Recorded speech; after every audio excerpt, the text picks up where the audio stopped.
Ever wondered why your homemade pastries don't have that perfect, evenly spread filling like the ones at your favorite bakery?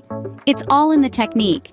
And today, we're talking about the top 5 methods to ensure even filling distribution. Stay tuned as we delve into the top 5 techniques for achieving an even filling distribution in your pastries.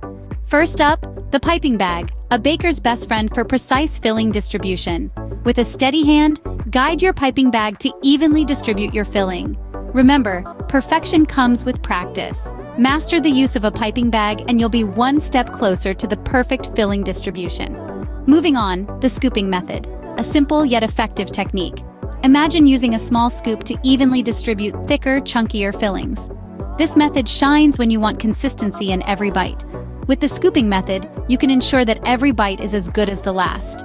Next, we have 2 techniques in one: spatula spreading and shaking. The spatula spreading technique is straightforward, and it's perfect for ensuring an even layer of filling. Just smoothly spread your filling across your base using a flat, flexible spatula. Now the shaking method comes into play. A gentle shake can help distribute thin, liquid fillings uniformly. It's as simple as it sounds. Shake your container gently until your filling settles evenly. Combine spatula spreading with a little bit of shaking for a filling that's evenly spread from edge to edge. Lastly, the freezing trick, a cool technique for perfect filling distribution. Picture this. By freezing your filling prior to spreading, you give it a consistency that's easier to manage. It's especially effective for those fillings that tend to be a bit on the runny side. Think about it as giving your filling a little chill time before its big moment. And the result? An even spread, every time. With the freezing trick, you can say goodbye to messy, uneven fillings.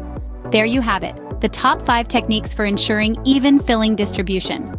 Mastery comes with practice, so don't shy away from trying these out. Remember to like this video and subscribe to our channel for more helpful cooking tips and tricks. Keep cooking, and until next time, bon appétit, bon.